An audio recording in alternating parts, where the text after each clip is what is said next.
Government degree college लाड़काने जी 19 सदी जी कहानी। Government degree college लाड़काने जो तारीखी तालीमी इदारो है जिनजो बुनियाद 4 अगस्त 1954 में पियो। कॉलेज जो पहिरियों प्रिंसिपल प्रोफेसर STA नकवी हो। ही इदारो हिन वक्त ताईं लाड़काने शहर जो वाहिद साइंस जो बॉयज कॉलेज है। माज़ी में लाड़काने के आसपास ॿिया साइंस कॉलेज न होने सबब न फ़क़त लाड़काने शहर पर ॿियनि मुख़्तलिफ़ तालुकनि जा शागिर्द भी फर्स्ट ईयर इंटर पढ़ण लाइ गवर्नमेंट डिग्री कॉलेज लाड़काने में ही दाख़िला वठंदा हुआ। बिल्डिंग ठहण खां अॻु आर्जी तौर ते डिग्री कॉलेज ॿियनि मुख़्तलिफ़ इदारनि में हलंदी रही। ॿुधायो वञे थो त इब्तिदाई दौर में कुछ वक्त लाइ कॉलेज जा class government pilot higher secondary school में भी हलिया, जंहिंखां पोइ बाज़ाब्ता तौर उहा इमारत जुड़ी जंहिंखे हाणे ओल्ड बिल्डिंग सॾियो वञे थो। डिग्री कॉलेज लाड़काने जो कैंपस हाणे त 8 बिल्डिंग्स ते मुश्तमिल आहे, पर शुरुआत में इहा हिक ही इमारत मौजूद हुई जंहिंमें first year inter BA BSc जा क्लास भी हलंदा हुआ त साइंस जूं लेबोरेटरियूं भी हुयूं, उस्तादन जो स्टाफ रूम भी हो, स्पोर्ट्स शोबे जी ऑफिस भी हुई, एग्जामिनेशन रूम भी हो त अलग-अलग शोबन जूं ऑफिसूं भी हुयूं। प्रिंसिपल जी ऑफिस ऐं एडमिनिस्ट्रेशन जी ऑफिस पिणु उन ही ground plus first floor building में हुई। गॾोगॾु उन ही बिल्डिंग जे हिक वॾे हिस्से ते मुश्तमिल तारीखी ऑडिटोरियम भी हो जेको अॼु ताईं माज़ी जा केतिरा ई यादगार पल ऐं पहर पाण में समाई बीठो आहे। ही डिग्री कॉलेज जो उहो ऑडिटोरियम आहे जंहिंजी स्टेज पंजाब वारे दौर खां वेंदे 2021 ताईं केतिरनि ई नस्लनि जी आबियारी कई आहे। दुनिया जे मुख़्तलिफ़ स्टेजनि खां वेंदे सिंध ऐं क़ौमी असेंबली जे फ्लोर ते गूंजंदड़ लाड़काने जे आवाज़नि पंहिंजे कैरियर जी पहिरीं तक़रीर डिग्री कॉलेज जे इन ही ऑडिटोरियम हॉल में कई हुई। माज़ी में थींदड़ थिएटर हुजनि, जश्न लतीफ़ हुजनि, सीरत जा प्रोग्राम हुजनि या वरी तक़रीरी मुक़ाबलनि खां वेंदे लेक्चर सेमिनार ऐं कॉन्फ्रेंसूं हिन ही हॉल में केतिरनि नस्लनि जे आवाज़नि जा पड़ाड़ा अॼु बि गूंजी रहिया आहिनि। 60 वारे ॾहाके जे इब्तिदाई सालनि ताईं अञा लाड़काने में गर्ल्स कॉलेज जो बुनियाद न पियो हो त शहर जूं शागिर्दियाणियूं भी डिग्री कॉलेज में ही तालीम पढ़ण लाइ ईंदियूं हुयूं। बाद में मदरसा स्कूल जी इमारत में 1964 में गर्ल्स कॉलेज जो बुनियाद रखियो वियो, जंहिंखां पोइ ही इदारो फ़क़त बॉयज़ लाइ मखसूस थी वियो।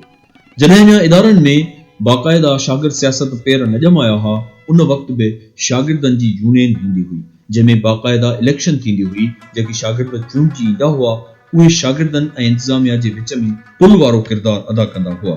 अहिड़ी रीति शागिर्दनि जा मसला हल थींदा हुआ, पर चूंडबा उहे शागिर्द हुआ जेकी पाण में होशियार हूंदा हुआ। न सिर्फ़ शागिर्द पर शागिर्दियाणियूं भी यूनियन जे उहिदनि ते इलेक्शन में बीहंदियूं हुयूं। ॿुधायो वञे थो त 1963 में हिकु शागिर्दियाणी ज़ाहिदा भी इलेक्शन खटी हुई।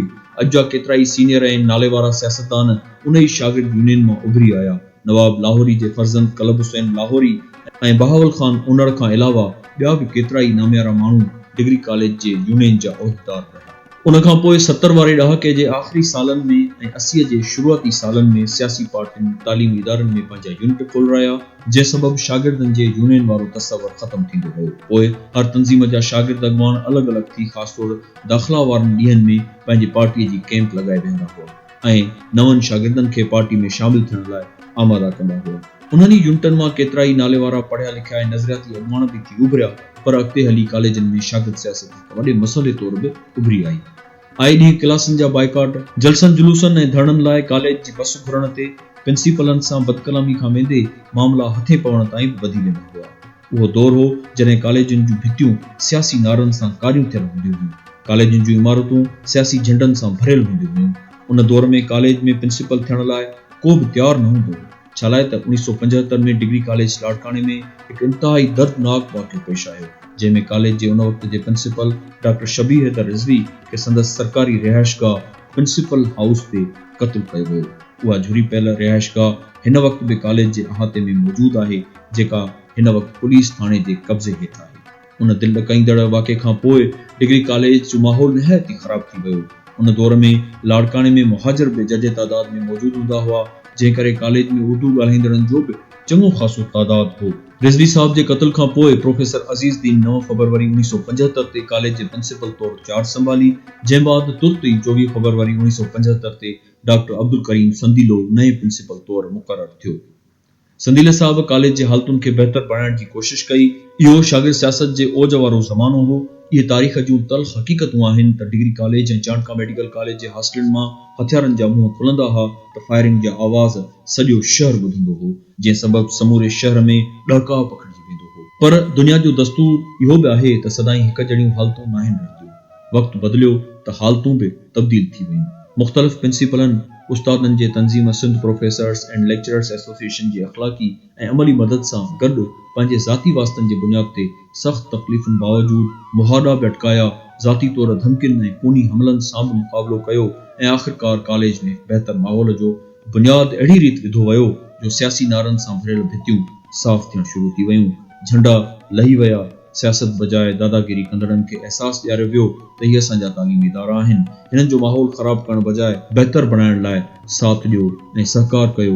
इन हवाले सां जिन प्रिंसिपलनि जो अहम किरदारु रहियो उन्हनि में professor Rasool Bakhsh Solangi, professor Ghulam Hussain Katpar, professor Saleem Akhtar Kurai, professor Mohammad Munir Bhutto, professor Ghulam Sarwat Qureshi ऐं प्रोफेसर अल्ताफ हुसैन अबड़ो जा नाला सरे फ़हरिस्त आहिनि। जेतोणीकि इन खां अॻु बि केतिरनि ई प्रिंसिपलनि संजीदा कोशिशूं वरितियूं ऐं कॉलेज में बहितरी आणे पाण खे बहितरीन एडमिनिस्ट्रेटर तौरु मञरायो, जिन में professor Mohammad Ali Khan, doctor A.J. Karwani, doctor Abdul Karim Sundilo, professor Abdul Rasool Shaikh, professor Rahim Bakhsh Memon, Faqir Hidayatullah Tunio, doctor Mohammad Siddique Bhutto, professor Irshad Hussain Qureshi शामिल आहिनि। 1954 खां हेल ताईं 48 प्रिंसिपल रही चुका आहिनि, जिन जा नाला तरतीबवार हिन रीति आहिनि। कॉलेज जो पहिरियों principal professor S.T.A. Naqvi, professor doctor A.C.S. Gilani, professor S.T.A. Naqvi, professor S.W.S. Qadri, professor Mohammad Ali Khan, doctor S.M.H. Jafri,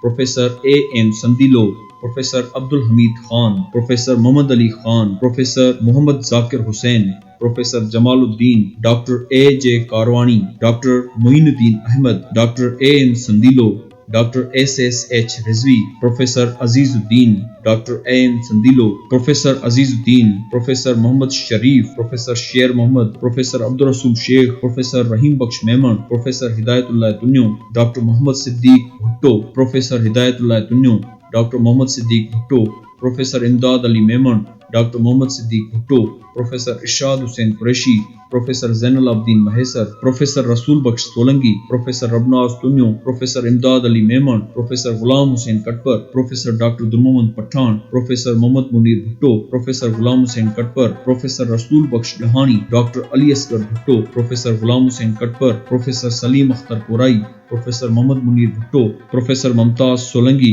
professor Ghulam Sarwar Qureshi, professor Ali Akbar Kalhoro, professor Ghulam Mohammad Hulio, professor Altaf Hussain Abro हिन वक़्तु कॉलेज जे प्रिंसिपल तौरु ज़िम्मेवारियूं संभाले रहियो आहे।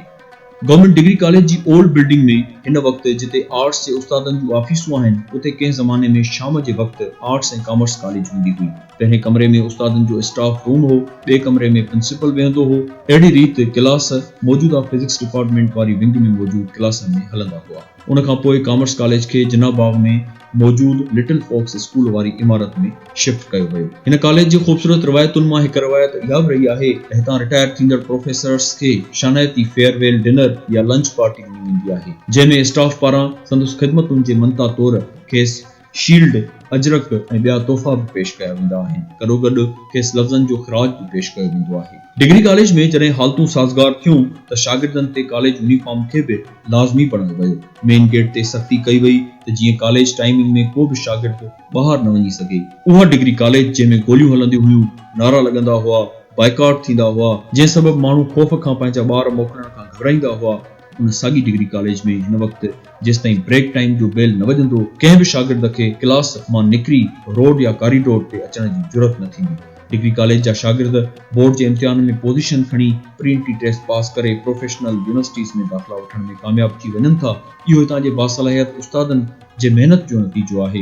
हिन वक़्तु डिग्री कॉलेज लाड़काने में मुख़्तलिफ़ डिसिप्लिन्स में 8000 ॿार पढ़ी रहिया आहिनि। कॉलेज जी मौजूदा कारकर्दगी बाबति गवर्नमेंट डिग्री कॉलेज लाड़काने जो मौजूदा प्रिंसिपल प्रोफेसर अल्ताफ हुसैन अबड़ो ॿुधाए रहियो आहे त हीउ कॉलेज 1954 में एस्टेब्लिश थियो आहे ऐं हिन वक़्तु हिन कॉलेज में 7 बिल्डिंग्स आहिनि, जंहिंमें एडमिनिस्ट्रेशन बि अची वई। ओल्ड बिल्डिंग जेका असांजी आहे उहा बि आहे हिन वक़्तु। उन खां अलावा जेको आहे सो जिम्नाज़ियम हिन वक़्तु असांजे कॉलेज में आहे ऐं PG बिल्डिंग आहे, जेको कुझु वक़्तु अॻु असां वटि बाक़ाइदे पोस्ट ग्रेजुएट क्लासिस बि हलिया, जंहिंजे करे उहा पोस्ट ग्रेजुएट बिल्डिंग बि सजे थी ऐं BSc ब्लॉक हिन वक़्तु असांजे कॉलेज में आहे। ईअं यानी मजमूई तौर ते 7 बिल्डिंग्स आहिनि। उन खां अलावा हिन कॉलेज में मोर देन 30 क्लासिस आहिनि, जंहिंमें मुख़्तलिफ़ डिसिप्लिन्स जा ॿार पढ़नि था। फस्ट एंटर जा ॿार आहिनि, ADS जा ॿार आहिनि, कंप्यूटर साइंस जंहिंमें BS प्रोग्राम थो हले पियो, त BS जा उहो अलॻि हिकिड़ो बिल्डिंग आहे, उतां उहे ॿार आहिनि। ऐं तक़रीबन 8000 ॿार आहिनि, ऐं उहे 8000 ॿार में तक़रीबन 5000 ॿार जेको आहिनि फस्ट एंटर जा आहिनि। ऐं फस्ट एंटर में बि 4 डिसिप्लिन्स था हलनि। उन में प्री मेडिकल आहे, प्री इंजीनियरिंग आहे, प्री कंप्यूटर आहे, आर्ट्स, ईअं 4 ग्रुप्स आहिनि फस्ट एंटर जा। उन खां अलावा ADS प्रोग्राम जेको पुराणो जेको असां BSc चऊं पिया, त उहो BSc प्रोग्राम उहो बि हिन वक़्तु हाणे ADS सॾिजे थो, उहो हलंदड़ आहे हिन वक़्तु। उन खां अलावा BS प्रोग्राम आहे, जंहिंमें बि तक़रीबन 200 ॿार आहिनि। ऐं BS प्रोग्राम जेको इक्वलेंट टू MSc आहे, 4 साला प्रोग्राम आहे, जंहिंमें को एजुकेशन आहे, छोकिरा ऐं छोकिरियूं। ऐं हिन वक़्तु असां वटि गर्ल्स जेको रेशो आहे उहो बि तक़रीबन नंबर ऑफ स्टूडेंट्स जेको आहे 100 स्टूडेंट्स छोकिरियूं पढ़नि थियूं पियूं।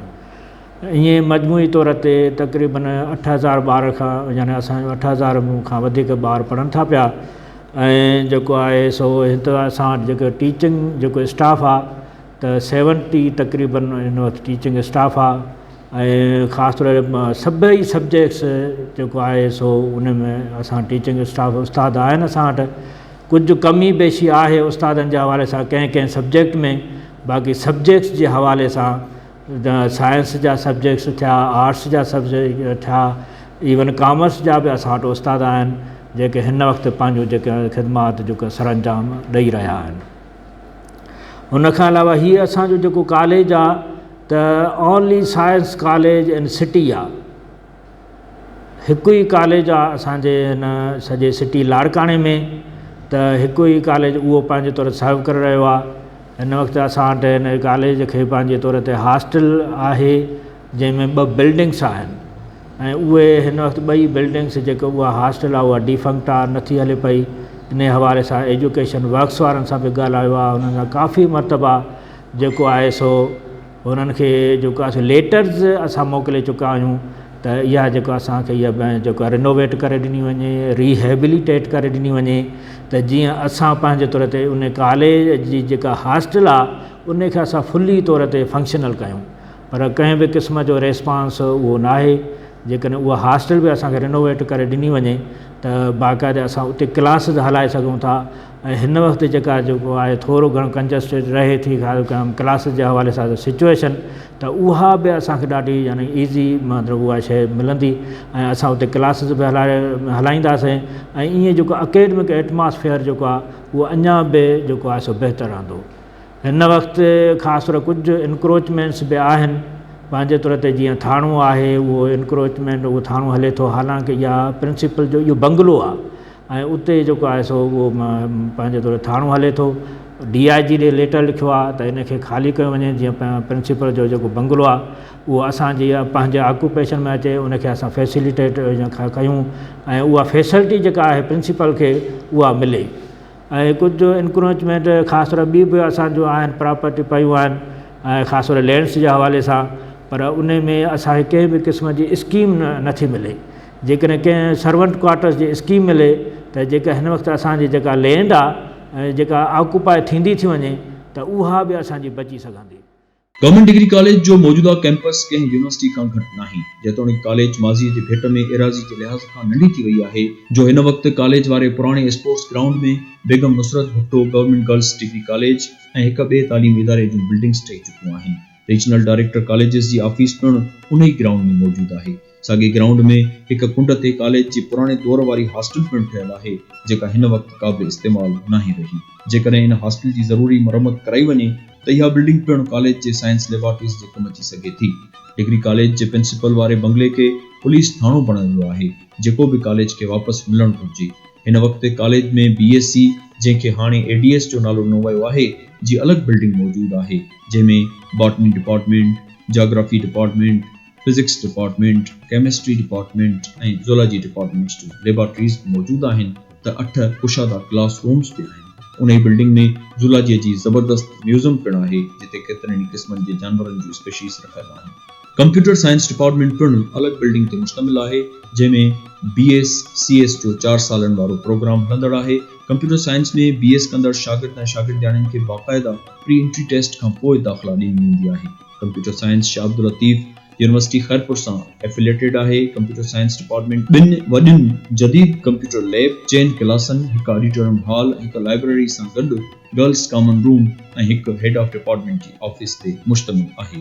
हिते इम्तिहान सेमेस्टर सिस्टम तहत वरिता वञनि था जिन में कॉपी करण जो को बि तसवर ई नाहे। सभु वार महिनत करे पढ़ी इम्तिहान पास कनि था। 1990 वारे ॾहाके जी शुरूआत में डिग्री कॉलेज में पोस्ट ग्रेजुएट क्लास भी हलिया हुआ ऐं कॉलेज के पोस्ट ग्रेजुएट हैसियत भी हासिल थी हुई, जंहिं सबबि पोस्ट ग्रेजुएशन बिल्डिंग भी जुड़ी हुई जिन जो इफ्तिताह मोहतरम निसार अहमद खोड़े साहब कयो। अॻु कंप्यूटर साइंस शोबो क़ाइमु हुयो, हाणे उन इमारत जे हिकु हाल में उस्तादनि जो स्टाफ कॉमन रूम ऐं ॿिया कमरा क्लासनि तौरु कमु अचनि था। पर इहा इमारत जे मक़सद तहत जुड़ी हुई त उते पोस्ट ग्रेजुएट क्लास हलनि, इहो मक़सद न ॼाण छो अॼु ताईं पूरो थी न आहे सघियो। इन खां घणो अॻु 1985 में जॾहिं कॉलेज खे वजूद में आए 30 साल पूरा थिया हुआ त उन वक़्त जे director colleges Hyderabad professor Aftab Ahmad Khan 28 अप्रैल ते मौजूदा ओल्ड बिल्डिंग जे केमिस्ट्री डिपार्टमेंट वारी विंग जे दीवार ते हिकु संगमरमर लॻाए MA जे क्लासिस जो इफ्तिताह कयो हो। उन वक़्त कॉलेज जो नालो government post graduate college Larkana लिखियो वियो आहे। तॾहिं कॉलेज जो प्रिंसिपल प्रोफेसर रहीम बख्श मेमन हो।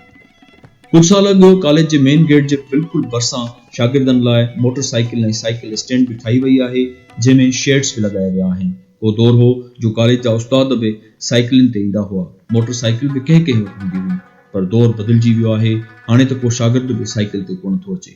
ओल्ड बिल्डिंग जे फिजिक्स लैब वारी तरफ़ उस्तादनि लाइ कार पार्किंग जो भी बहितरीन इंतजाम कयल आहे।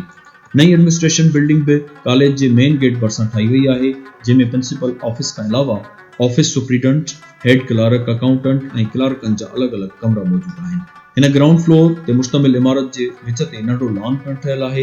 एडमिनिस्ट्रेशन वारी बिल्डिंग जे बिल्कुलु साम्हूं लाइब्रेरी जी अलॻि इमारत पिणु मौजूद आहे जंहिंमें 2 वॾा हॉल आहिनि, हिकु स्टोर रूम ऐं हिकु लाइब्रेरियन जी ऑफिस पिणु मौजूद आहे। कॉलेज जी लाइब्रेरी में लॻभॻि 20,000 निसाब, अदब, सियासत, साइंस, फ़लसफ़े, नफ़्सियात ऐं तारीख़ जा नायाब किताब मौजूद आहिनि। सिंधी, उर्दू ऐं अंग्रेज़ी अख़बारूं भी अचनि थियूं। ताज़ो सिंध हुकूमत पारां डिजिटल लाइब्रेरी क़ाइमु करण जे हवाले सां भी पेशरफ़्त थी आहे जेका भी जल्दी पंहिंजो कमु शुरू कंदी। इन हवाले सां chief librarian Zainul Abidin Abbasi library जे हवाले सां ॿुधायो त ये लाइब्रेरी जेका आहे सा 1954 में कॉलेज जीअं इस्टेब्लिश थी, उन सां गॾोगॾु लाइब्रेरी भी इस्टेब्लिश थी।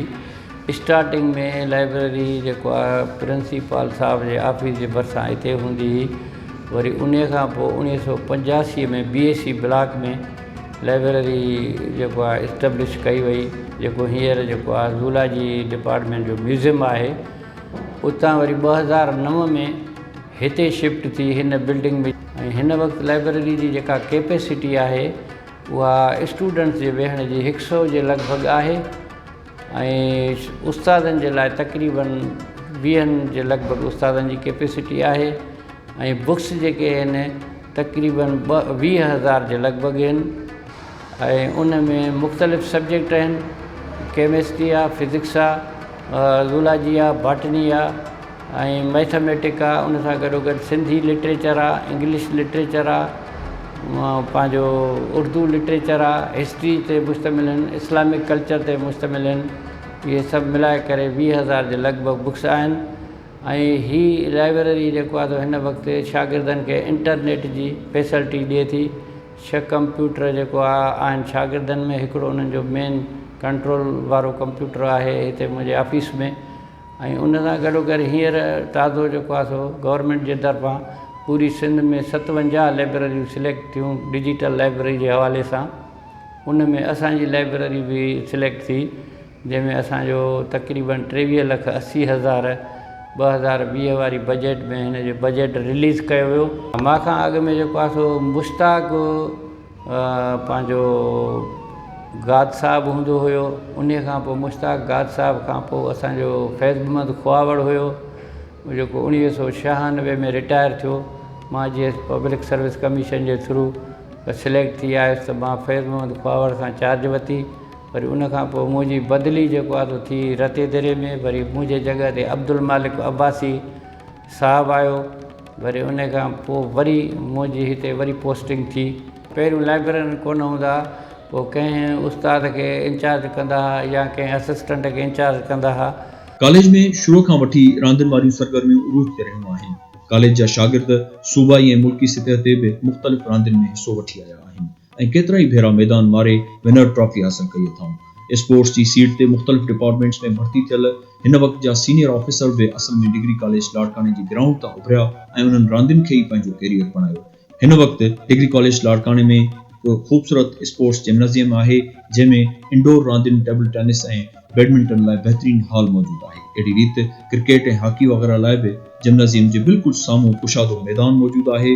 रांदियुनि जे हवाले सां कॉलेज जो डायरेक्टर फिजिकल एजुकेशन शफ़क़त अली मकानी ॿुधाए रहियो आहे। फिर डिग्री कॉलेज में हमेशह माशाअल्लाह स्पोर्ट्स में तमामु घणो दरख़्वास्त रहियो। शुरू खां ई वठी माना क्रिकेट में इश्तियाक अंसारी ऐं उन खां पोइ वरी तव्हांजो जेके असांजा नेशनल लेवल ते निमाया विया उस्ताद Kaleem Lashari, body building athletics ऐं हिम्मत थ्रो वग़ैरह में हूंदो। उन खां पोइ एथलेटिक्स में मोहम्मद हुसैन मकानी आयो ऐं वजाद मकानी बि उहो इंटरनेशनल लेवल ताईं वियो ऐं सजाद पंहिंजो एथलीट हुयो सजाद सूमरो। उन खां पोइ औरंगज़ेब बबड़ो, इहे मुख़्तलिफ़ मतिलबु एथलीट जेके असांजा निमाया प्लेयर हुया। हॉकी में बि असांजो उस्ताद यासीन खां वठी तमामु घणा प्लेयर जेके हुया असांजा नेशनल लेवल ताईं आराम सां विया। ऐं हाणे बि असांजो वरी करे मां 2002 खां जॉइन कयो आहे डिग्री कॉलेज खे। मूंखां पहिरीं उस्ताद अब्दुल्ला मेमून ऐं उन खां पहिरीं वरी साईं पंहिंजो कमरुद्दीन कुरैशी साहब DP हुया।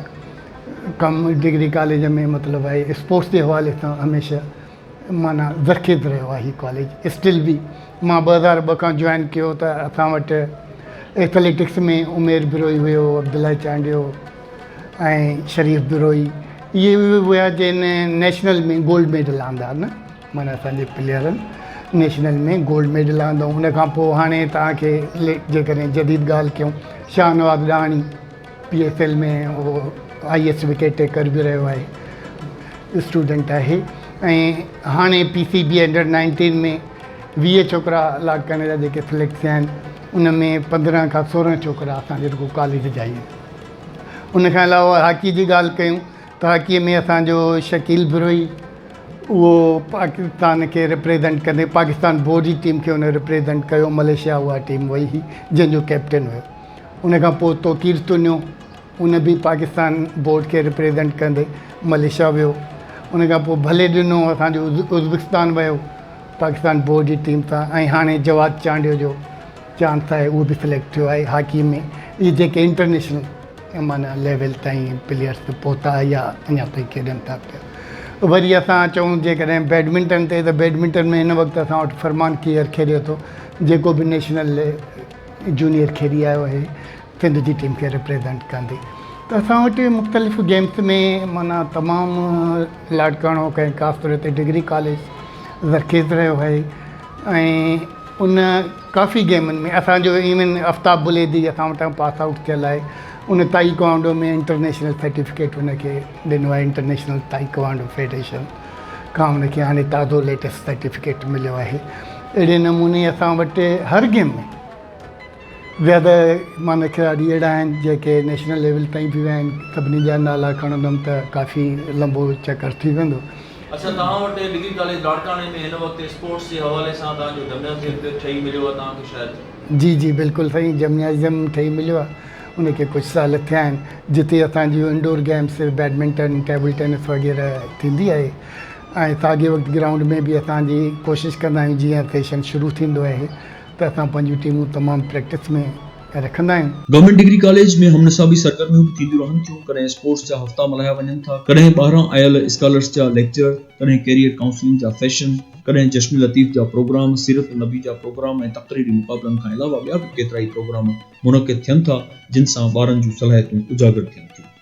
हिन कॉलेज जा बाग कॾहिं सरसब्ज़ त कॾहिं उजड़ल रहिया आहिनि, पर हिन वक़्तु कॉलेज जे बागनि जी हालत तमामु बहितर आहे, जंहिं सबबु इदारे जी सूंह में ज़बरदस्त इज़ाफ़ो थियो आहे। कॉलेज में अंदर दाख़िल थींदड़ मेन रोड ते खूबसूरत मॉडल भी लगल आहे जंहिंमें पेन जी निब ते दुनिया जो गोलो रखियल आहे। 70 टीचिंग स्टाफ वारी हिन कॉलेज में क्लासनि जा सेक्शन F ऐं G ताईं वञी पहुचनि था। इहा डिग्री कॉलेज जे उस्तादनि जी महिनत आहे जो कैडेट कॉलेज, पब्लिक स्कूल ऐं ॿियनि मुख़्तलिफ़ ख़ानगी इदारनि में पढ़ंदड़ ॿार ट्रांसफर सर्टिफिकेट वठी गवर्नमेंट डिग्री कॉलेज लाड़काणे में दाख़िला वठी रहिया आहिनि। छालाए त डिग्री कॉलेज में पंहिंजे सब्जेक्ट जा निहायत ई सीनियर ऐं क़ाबिल उस्ताद मौजूद आहिनि जिन पंहिंजी महिनत सां पंहिंजे सब्जेक्ट में नालो कमायो आहे। हिते केतिरा ई उस्ताद पंहिंजे सब्जेक्ट में MPhil ऐं कुझु उस्ताद PhD पिण आहिनि। नौजवान उस्तादनि जो लाड़ो रिसर्च ॾांहुं तमामु घणो हुअण करे केतिरनि ई प्रोफेसर्स जो रिसर्च वारो कमु बि जारी आहे। हालतूं कहिड़ियूं बि हुजनि, मींहं झुड़ सबबु भल त शागिर्दनि जी हाज़िरी घटि हुजे, क्लास में भल त 4 शागिर्द हुजनि, पर उस्ताद उन्हनि चइनि खे बि क्लास में विहारे पंहिंजो क्लास ज़रूरु वठंदो। माज़ीअ में हिते सिंधी शोबे में हिक ई वक़्तु 4 PhD उस्ताद मौजूद हुआ। अहिड़ी रीति केमिस्ट्री ऐं फिज़िक्स जहिड़नि अहम साइंसी सब्जेक्ट्स में बि डॉक्टर मौजूद हुआ। अहिड़ी रीति टीचिंग फैकल्टी जे हवाले सां डिग्री कॉलेज लाड़काणो सदाईं रिच रहियो आहे। गवर्नमेंट डिग्री कॉलेज उहो तारीख़ी इदारो आहे जितां लाड़काणे सां तालुक़ रखंदड़ माण्हू गुज़िरियल मुनी सदीअ खां इल्म वारी रोशनी हासिल कंदा रहिया आहिनि।